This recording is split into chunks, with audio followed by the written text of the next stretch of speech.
Shalom, Bapak Ibu Saudara, kita lanjutkan studi kita kristalisasi. Ini masih di kitab Ayub, dan ini tema kita yang terakhir, yaitu mengenai pandangan daripada ketiga sahabat Ayub ketika mereka mendengar apa yang terjadi, apa yang menimpa Ayub ya. Kita tahu bahwa Ayub itu dua pasal pertama itu menjelaskan bagaimana kejadian itu yang menimpa Ayub. Di situ ada percakapan antara Tuhan dengan iblis, dan iblis mencobai dan diizinkan Tuhan untuk mengambil seluruh harta benda Ayub, juga seluruh anaknya. Ada 7 laki-laki, ada 3 perempuan, habis semua. Dan Ayub memberikan respon pasal 1, dengan telanjang aku keluar dari kandungan ibuku, dengan telanjang juga aku akan kembali ke dalamnya. Tuhan yang memberi, Tuhan yang mengambil, terpujilah nama Tuhan. Kemudian Alkitab memberikan pandangan, firman Tuhan mengatakan apa yang dikatakan Ayub, dikatakan di sini ayat 22, dalam kesemuanya itu Ayub tidak berbuat dosa dan tidak menuduh Tuhan berbuat sesuatu yang tidak patut. Jadi perkataan Ayub benar, bahwa memang benar Tuhan yang mengambil, Tuhan yang memberi ya. Kemudian yang kedua, pasal 2, kembali percakapan iblis dengan Tuhan, dan di situ iblis terus mencobai, dan Tuhan mengizinkan boleh membuat ya sakit penyakit lah dalam tubuh Ayub, tapi tidak boleh mengganggu nyawanya. Kemudian iblis membuat Ayub mengalami penyakit dari batok kepalanya itu sampai kakinya itu semacam bisul-bisul yang pedih, perih, gatal, sehingga Ayub terpaksa harus garuk-garuk badannya ya dengan beling. Kemudian Tuhan Ayub memberi respon terhadap semua kejadian ini. Dikatakan ayat 10, apakah kita mau menerima yang baik dari Tuhan tetapi tidak mau menerima yang buruk? Kemudian kembali Alkitab memberikan komentar mengenai pandangan Ayub ini, bahwa dalam kesemuanya itu Ayub tidak berbuat dosa dengan bibirnya. Jadi artinya Ayub tetaplah seorang yang benar ya. Sekalipun dia sudah ditimpa, dia sudah memberikan respon yang benar lah terhadap semuanya. Dia yang pertama dibilang Tuhan yang memberi, Tuhan yang mengambil. Yang kedua Ayub memberi respon, apakah kita hanya mau terima yang enak dari Tuhan tapi tidak mau terima yang buruk. Dalam kesemuanya itu Ayub tidak berbuat dosa ya. Dan memang Ayub ini seorang yang Tuhan sendiri mengakui ya. Dikatakan di sini tidak ada seorang yang seperti Ayub. Dia seorang yang saleh, jujur, takut Tuhan, menjauhi kejahatan. Jadi Tuhan sendiri mengakui bahwa Ayub memang seorang yang saleh, jujur, takut akan Tuhan, dan menjauhi kejahatan. Nah kemudian masalahnya ketika datang ketiga sahabat Ayub untuk mencoba menghibur ya. Ini namanya ada Elifas orang teman, Bildad orang Suah, ada Sofar orang Naamah. Ketiga sahabatnya inilah yang berbicara, mengeluarkan pandangan. Ini yang jadi tema kita. Pandangan daripada intinya saja ya, tentu karena ini dari pasal 3 ya, percakapan mereka itu sampai pasal 31 ya di sini ya. Nah, dari sampai pasal 31. Jadi tidak mungkin kita membahas itu dengan detail, tapi yang penting kita mau coba cari tahu intinya aja lah. Apa pandangan ketiga sahabat Ayub itu terhadap malapetaka yang menimpa Ayub ya. Sekarang mari kita melihat dulu secara cepat ya. Ini ada 3 putaran, katakanlah begitu ya. Pembicaranya pertama Elifas bicara, dijawab Ayub. Udah itu Bildad bicara, dijawab Ayub. Kemudian Sofar berbicara, orang Naaman, dijawab Ayub. Itu satu putaran. Kemudian putaran kedua kembali Elifas lagi berbicara, dijawab Ayub. Kemudian Bildad bicara, dijawab Ayub. Terus begitu ya. Sofar juga. Baru putaran yang ketiga terakhir kembali Elifas ya, orang pertama ini berbicara, dijawab lagi langsung oleh Ayub. Udah gitu Bildad orang Suah bicara, dijawab Ayub. Tapi Sofar pada putaran yang ketiga dia tidak bicara ya. Di situ Ayub berbicara terus ya. Nah, mari kita melihat dulu secara cepat lah pandangan ketiga sahabatnya Ayub ini ya, intinya lah ya. Mari kita baca dulu pasal 4 ya secara cepat ya. Pasal 4 ayat 6 ayat sampai 9 ya, tapi saya baca beberapa yang saya rasa penting-penting aja lah ya. Dikatakan di sini pandangan daripada Elifas ya, orang teman ini ya, dia yang pertama bicara. Dia bilang Bukankah takutmu akan Tuhan yang menjadi sandaranmu, kesalehan hidupmu menjadi pengharapanmu? Perhatikan ini katanya, ayat 7. Camkanlah, siapa binasa dengan tidak bersalah? Di manakah orang yang jujur dipunahkan? Dengan kata lain, Elifas orang teman ini menuduh Ayub bahwa engkau Ayub mengalami malapetaka itu yang kau alami saat ini adalah karena engkau ada, artinya apa di sini dikatakan ada kesalahan dalam dirimu dan ada ketidakbenaran lah dalam dirimu. Itu sebabnya engkau mengalami semuanya itu. Ya. Kemudian pasal 5 ayat 3 sampai 5 ini juga si Elifas ini juga berbicara, intinya coba perhatikan ya. Aku sendiri pernah melihat orang bodoh berakar, tetapi serta merta kukutuki tempat kediamannya. Ya. Anak-anaknya dan sebagainya.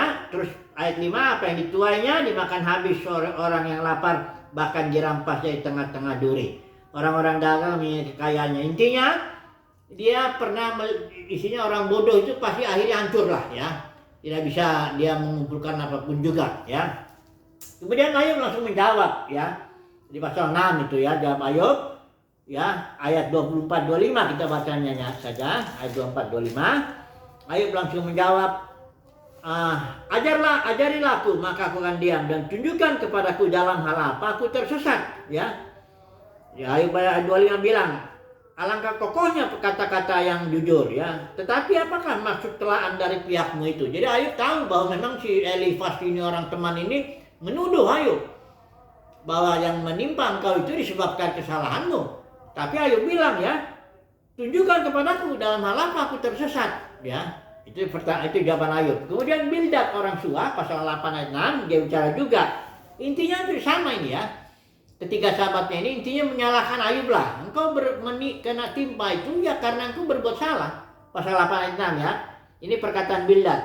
Kalau engkau bersih dan jujur, maka tentu ia akan bangkit demi engkau. Artinya Tuhan akan bangkit demi engkau. Dan ia akan memulihkan rumah yang adalah hakmu. Jadi kan ini dengan kata lain, Bildad ini sama dengan Elifas pandangannya. Ya, berarti katanya kalau engkau memang bersih dan jujur, engkau tidak akan mengalami malapetaka. Ya, kemudian Zofar juga kita lihat pasal 11 ya, dengan cepat pasal 11 ayat 14 ya. Pasal 11 ayat 14 mengatakan demikian. Jikalau engkau menjauhkan kejahatan dalam tanganmu dan tidak membiarkan kecurangan ada dalam kemahmu, maka sesungguhnya engkau dapat mengangkat mukamu tanpa celah. Engkau akan berdiri teguh dan tidak akan takut. Intinya sama. Si Zofar ini orang ketiga ini juga bilang, pokoknya Ayub, kalau engkau menjauhkan kejahatan dari tanganmu, engkau akan berdiri tegak. Engkau tidak akan mengalami ketimpa malapetaka seperti ini. Ya, ini putaran pertama. Dan Ayub selalu menjawab, dia tetap tidak bersalah. Ya, dia tetap mempertahankan pasal 13, kita lihat pasal 13 ayat 5 ya. Pasal 13 ayat 5 ini, apa yang kamu tahu aku tahu juga, aku tidak kalah dengan kamu, kata Ayub ya. Artinya perkataan dari ketiga sahabatnya ini bahwa semua orang berbuat dosa, engkau pasti ada sesuatu kesalahan maka engkau ketimpa ini, Ayub sebenarnya udah tahu itu juga ya. Ayub nggak kalah pengetahuannya kalau soal itu, ya. Tetapi masalahnya di sini dia ingin, aku hendak berbicara dengan Yang Maha Kuasa. Dikatakan di sini Ayub bilang, aku ingin membela perkaraku di hadapan Tuhan, ya. Nah, di sini Ayub dalam putaran pertama belumlah terlihat dia seperti membela diri dengan menyalahkan Tuhan, belum kelihatan seperti itu. Tapi di putaran kedua, ini kembali lagi nih pasal 15 ayat 5. Ini si orang pertama nih, si Elifas, bicara lagi. Perhatikan lagi pembicaranya. 15 ayat 5. Kesalahanmu lah yang mengajar mulutmu, dan bahasa orang licik yang kau pilih. Mulutmu sendirilah yang mempersalahkan engkau, bukan aku. Bibirmu sendiri menjadi saksi menentang kau. Ini makin kejam, makin apa ya, perkataannya si Elifas ini makin keras ya. Ayub makin disalahkan lah ya, kesalahanmu yang mengajar mulutmu dan sebagainya. Kemudian Ayub tentu membalas lagi, dia 16 ayat 2 sampai 4 ya. Di sini dibilang ini. Bahkan dia bilang ini, hal seperti itu telah acap kali kudengar, karena sudah 3 kali ya si Ayub mendengar, dan yang keempat juga dia mendengar begitu, bahwa sahabatnya itu selalu menyalahkan dia. Nah, di sini Ayub bilang di pasal 16 ayat 2, penghibur sialan kamu semua katanya. Dia udah mulai Ayub menjadi marah ya, katakan begitu ya. Terus ayat 4 bilang, aku pun dapat berbicara seperti kamu sekiranya kamu pada tempatku ya. Jadi intinya kembalilah di sini Ayub bilang aku tidak bersalah ya. Kemudian Bildad orang kedua ini dalam putaran kedua, dia bicara juga pasal 18 ayat 5. Dia bicaranya begini ya. Dikatakan ini, bagaimanapun juga terang orang fasik tentu padam, dan nyala apinya tidak tetap bersinar. Ini kan sama juga dengan mengatakan, Ayub, engkau itu orang fasik ya. Engkau itu orang yang tidak benar, dan pada akhirnya pastilah pelita orang fasik itu padam. Kira-kira begitu ini ya. Bagaimanapun juga terang orang fasik tentu padam. Jadi engkau memang Ayub pernah bersinar lah ya, dengan kekayaannya, dengan apanya semuanya. Tapi tentu karena engkau nggak benar ya pasti akan padam juga. Kira-kira begitu. Ini tuduhan juga ya. Kemudian lagi kita langsung, nggak usah dulu kita jawab, nggak usah Ayub dulu lah ya. Kita langsung aja ke Zofar ini yang orang ketiga yang bicara tentang Ayub. Pasal 20 ayat 5 ya, kita lihat lagi dia ya, apa dikatakannya. Dikatakan sini si Zofar bilang bahwa sorak-sorai orang fasik hanya sebentar saja, dan sukacita orang durhaka hanya sekejap mata.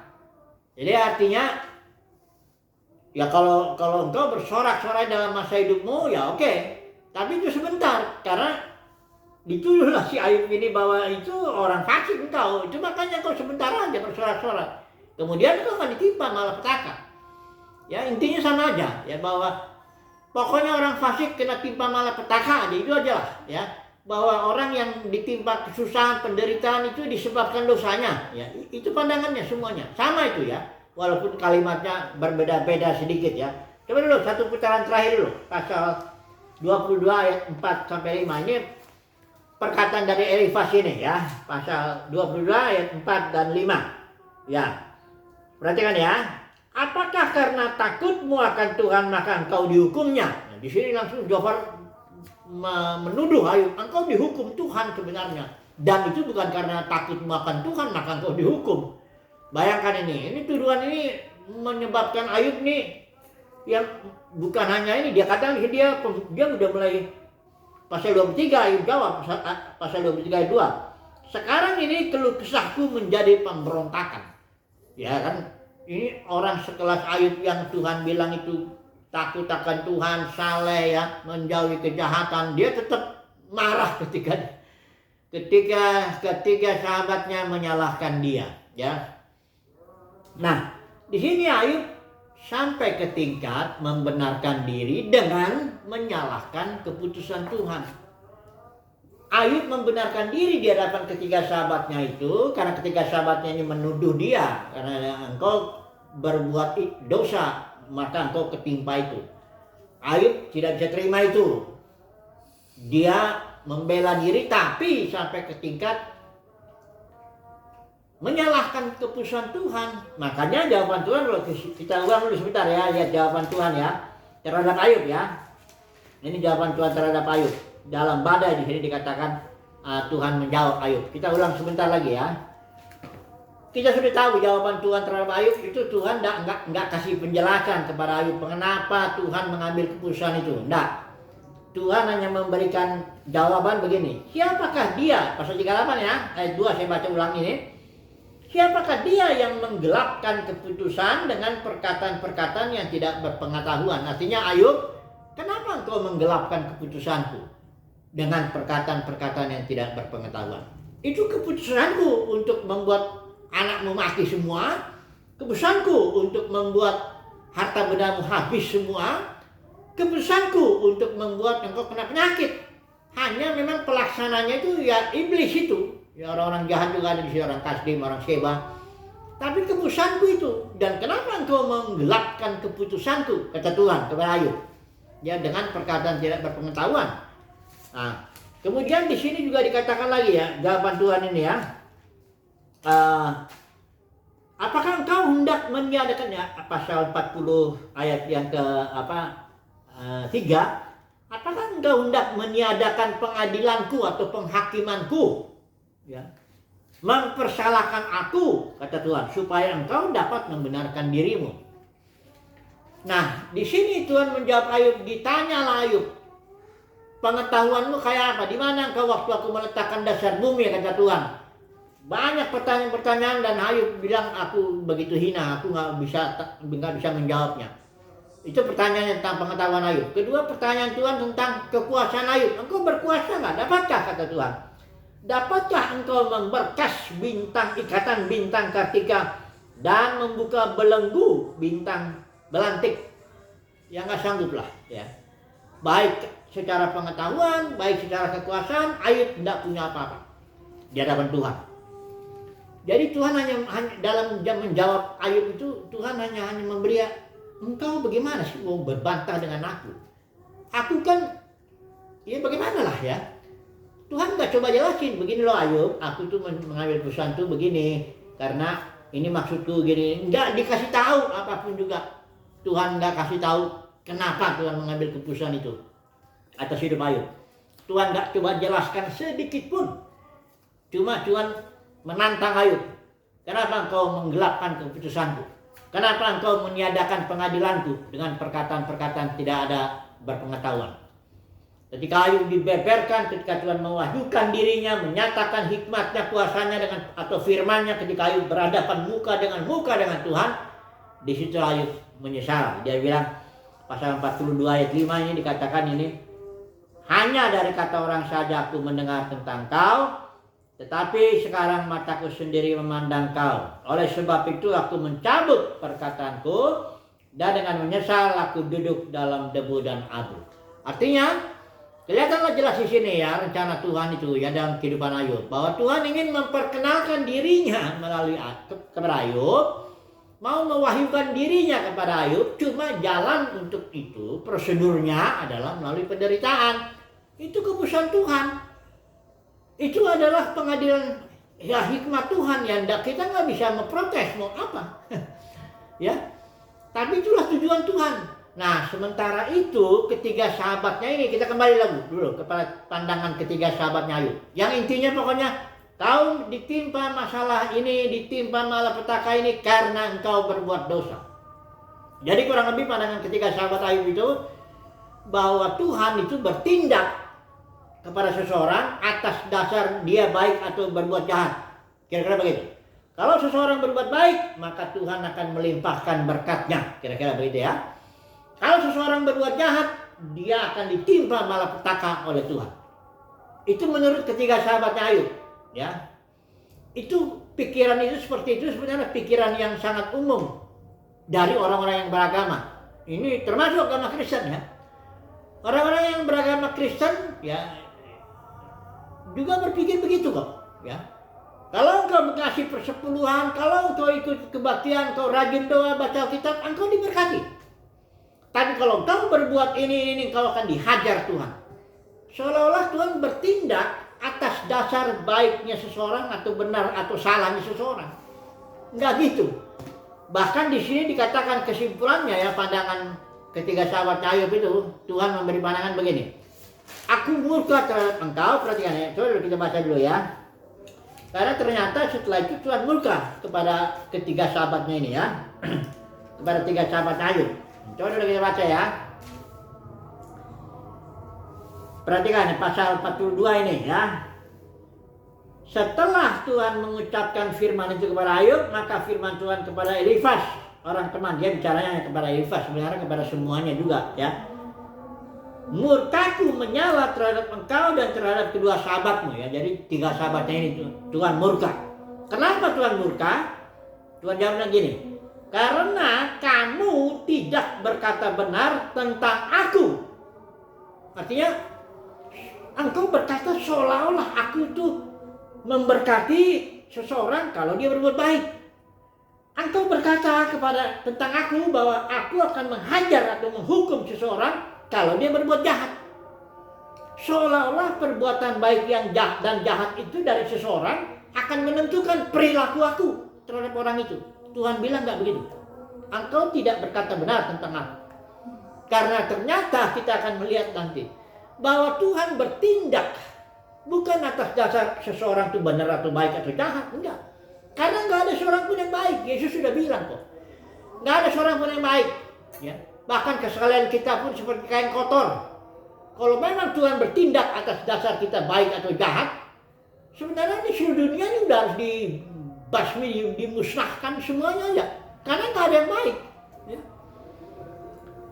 Tapi bagaimana? Perhatikan dulu tindakan. Jadi Tuhan itu bertindak atas dasar kodratnya, atas dasar maksud-maksudnya, atas dasar tujuan-tujuannya. Perhatikan Yohanes 3 ayat 16 itu yang sering kita tahu semuanya. Karena begitu besar kasih Bapa akan dunia ini. Elohim adalah kasih. Sehingga dia mengaruniakan anaknya yang tunggal. Ya, kalau udah mengaruniakan anak yang tunggal tentu sudah memberkati lah. Seluruh dunia diberkati. Bukan karena dunia ini benar, ya orang-orang dunia ini benar. Atau orang-orang Kristen ada yang benar di situ, enggak ada. Tapi Tuhan bertindak atas dasar kodratnya yang adalah kasih. Tuhan berikan anaknya yang tunggal. Supaya setiap orang yang percaya, memang prosedurnya percaya, tapi bukan berarti bahwa Yesus mati hanya untuk orang percaya. Yohanes katakan inilah anak domba Elohim yang menghapus dosa dunia. Jadi dosa dunia yang ditanggung oleh Yesus itu. 1 Yohanes 2 ayat 2 juga katakan begitu. Yesus adalah pendamaian bagi dosa kita. Bukan hanya dosa kita kata Rasul Yohanes, tapi dosa seluruh dunia. Jadi artinya Elohim bertindak atas seseorang atau bahkan atas seluruh manusia berdasarkan kodratnya yang adalah kasih, berdasarkan maksud-maksud dan tujuannya.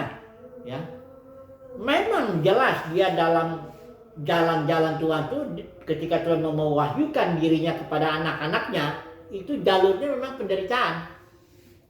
Ya, itu keputusan Tuhan. Tapi jangan segera berpikir bahwa ini orang-orang yang beragama nih pikirannya kayak ketika pandangan sahabat Ayub nih. Pokoknya kalau engkau berbuat baik, engkau diberkati. Kalau engkau berbuat jahat, engkau dihajar Tuhan.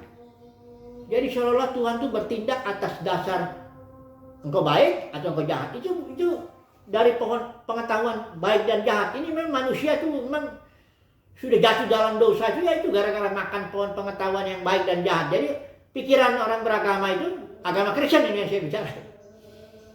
Kalau kau mengasih perpuluhan, kalau kau begini, jika engkau begini-gini, maka Tuhan akan berkati engkau.